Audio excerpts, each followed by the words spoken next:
অনেক ভালো লাগছে। কি কি নিতে পারছেন? এখন আমরা খুলতে পারি না, নেমু কিভাবে।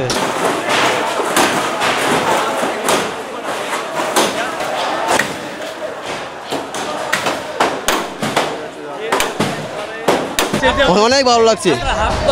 সমস্যা নাই, এটা কোনো ব্যাপার না, সমস্যা নাই। শ্মশানঘাট হবে, শ্মশানঘাট হবে, শ্মশানঘাট। আমরা চাই এটা শ্মশানঘাট হোক, হিন্দুদের হে পোড়ানো হোক ভাইদেরকে। ওদের শ্মশানঘাট নাই, ওদের শ্মশানঘাট নাই, এটা শ্মশানঘাট হবে, শ্মশানঘাট। আমার কাছে মলমের ওষুধ হয়েছে যে ধানমন্ডি 32 নাম্বার।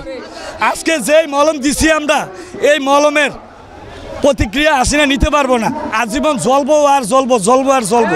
ঠিক আছে, উনি ভারতে চলে গেছে, কোনো দুঃখ নাই, পালিয়ে গেছে। কথা ছিল ওইখানে উনি ভালো থাকতো, সুস্থ থাকতো। আমাদের দেশকে নিয়ে কথা না বললে আমরা ভালো থাকতাম। এই যে ইন্ধন দিচ্ছে কতদিন পর পর, ফুসকি দিচ্ছে, ঠিক আছে, উস্কানিমূলক কথা বলছে। তো উস্কানিমূলক কথা বলে কোনো লাভ নাই। আমাদের দেশের সাধারণ জনতা এখন আমাদের দেশকে আমরা অনেক ভালোবাসি। তিনি তো ক্ষমা চান নাই, বরং সেখানে বলেন যে আমি মাসুম, তিনি নিষ্পাপ। অথচ তিনি অনেক মানুষকে হত্যা করেছেন, তার হাতে অনেক মানুষের রক্ত রয়েছে। অথচ তিনি বলেন যে আমি কি করেছি, আমি কি অন্যায় করেছি। এই জন্য উচিত হবে যে যারা আগামী ক্ষমতায় আসবেন, বিএনপি হোক, আওয়ামী লীগ হোক, অন্য যে দলে হোক না কেন, কমপক্ষে এখানে এসে সেখানে একটা উচিত যে পৃথিবীতে যারাই জুলুম করে তাদের অবস্থা তেমন হয়ে থাকে। এটা ইতিহাস বলে। আল্লাহ তাআলা বলেন যে ফাতাবিরু ইয়া উলিল আবসার, হে জ্ঞানের অধিকারীরা তোমরা শিক্ষা গ্রহণ করো। চলছে আসলে এর দ্বারা আওয়ামী লীগ থামবে না। আওয়ামী লীগের থামাইতে হলে মূল গোড়া থেকে বন্ধ করতে হবে। আমরা আসলে এই সরকার যখন ক্ষমতায় আসছে, আমরা আশা করছি এই সরকারের কাছ থেকে যে আওয়ামী লীগ চিরতরে নিষিদ্ধ করবে, কিন্তু এরকম কিছু আমরা দেখতে পাচ্ছি না। মাত্র ছাত্রলীগ নিষিদ্ধ করছে।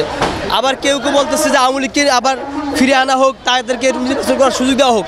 আমাদের এই সমস্ত দুর্বলতার কারণে আজকে আওয়ামী লীগ বিভিন্ন জায়গা থেকে মাথা ছাড়া দিচ্ছে। This is a joke. Like ওরা এতদিন 16 বছর মানুষকে মারলো, ওই সময় দেবার লাইক ওই সময় সাধারণ মানুষ ছিল না। আমরা বিএনপিকে মারতেছি, আমরা শিবিরকে মারতেছি, কিন্তু এখন ওদেরকে মারা হইতেছে, ওরা সাধারণ মানুষ হয়ে গেল।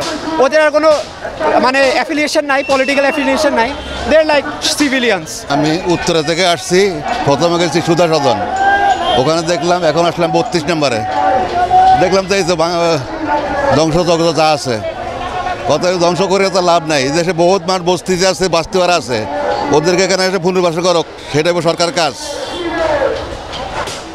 যেমন খালেদা যে প্লট বাতিল করছে, এটাও বাতিল করে দেয়, এটা তো রাজুকের প্লট নাকি? তাহলে বাতিল করতে অসুবিধা কি? যারা বস্তিওয়ালা আছে তাদেরকে পুনর্বাসন করো এখানে।